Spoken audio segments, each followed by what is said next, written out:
Hindi nag-atubili ang kapamilya actor na si Paolo Avellino na balikan ng isang interview niya noon tungkol sa unang gusto niyang makasama sa isang proyekto kahit nasa GMA Network pa lang ito.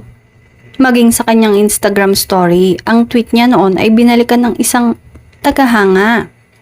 Ibig sabihin, kahit nakapuso pa siya ay isang kapamilya na pala ang pangarap niya makatambal sa isang proyekto.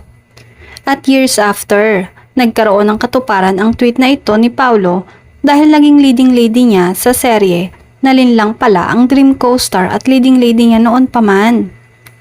May nahalukay ang isang netizen o posibleng fan ni Paolo na tweet niya. Nagpa-ask Paolo siya. Sa tweet, sinagot niya ang tanong kung sinong actress ang gusto niyang makatrabaho in the future.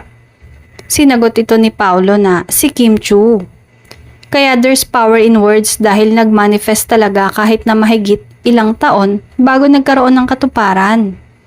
At kamakailan ay masayang-masaya ang aktor nang nag-announce na nga ang ABS-CBN at nabukod sa dalawang serye ay magsasama din sila ni Kim sa isang bigating pelikula. Sila ni Kim kasi muli ang magkakapareha sa susunod na pelikula sa susunod na taon na tiyak na magba-blockbuster. Samantala, natuwa at kinilig naman si Kim Chiu nang malaman nito dahil sa dami ng tag tungkol sa old tweet ng aktor tungkol sa kanya. Finally umano, natupad na ang pangarap ng aktor at natatawang pang-asar nito sa aktor.